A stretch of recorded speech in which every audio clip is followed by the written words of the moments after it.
Madame, Monsieur, bonjour et soyez les bienvenus. Le président de la République, Alassane Ouattara, de retour hier en Côte d'Ivoire, après quelques jours à l'étranger, notamment à Paris en France et au Niger, où il a pris part à Niamey, la capitale, au 57e sommet ordinaire de la communauté économique des États de l'Afrique de l'Ouest. Rencontre qui a vu l'élection du président ghanéen Nana Akufo-Addo comme président en exercice de la conférence des chefs d'État et de gouvernement de la CEDEAO.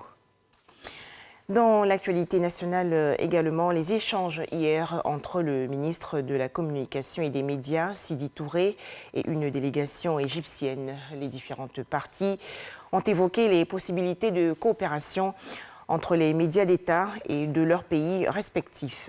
Plus de détails dans le journal de 13h. Toujours en Côte d'Ivoire, la signature d'un protocole d'accord entre le ministère de la Promotion de la Riziculture et l'OCP Africa, un groupe marocain.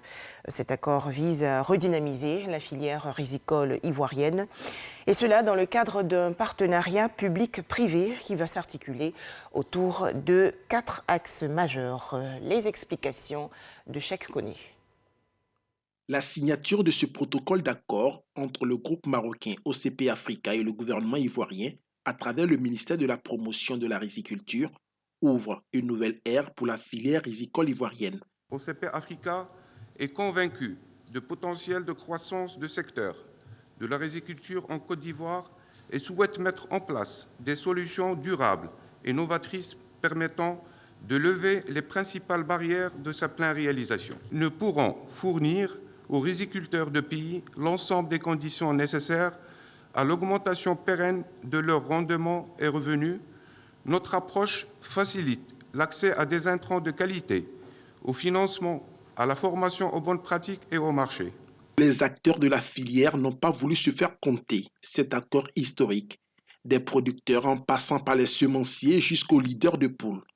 Dans sa mise en œuvre, cet accord va s'intéresser entre autres au développement des chaînes de valeur des activités rizicoles, au développement des fertilisants, ainsi qu'à la sensibilisation des riziculteurs sur les bonnes pratiques agricoles.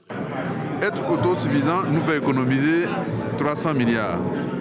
Bien sûr, après avoir pris en compte tous les investissements nécessaires à arriver à l'équilibre et à un espace d'exportation. Donc l'enjeu de la Convention d'Alger est tellement important. Le ministre de la Promotion de la Riziculture s'est réjoui de cette avancée notable pour la filière en Côte d'Ivoire.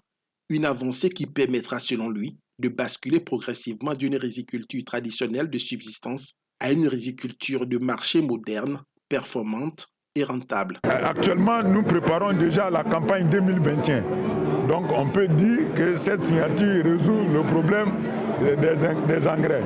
Donc nous allons régler aussi tous les autres problèmes, comme on l'a dit, parce qu'aujourd'hui il s'agit d'une riziculture intégrée. Il faut réduire les problèmes d'irrigation, les problèmes d'exploitation des parcelles, les problèmes de fourniture de l'ensemble des intrants aux paysans.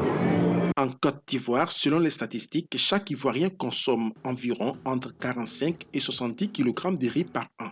Le riz est ainsi considéré comme la denrée alimentaire la plus prisée du pays.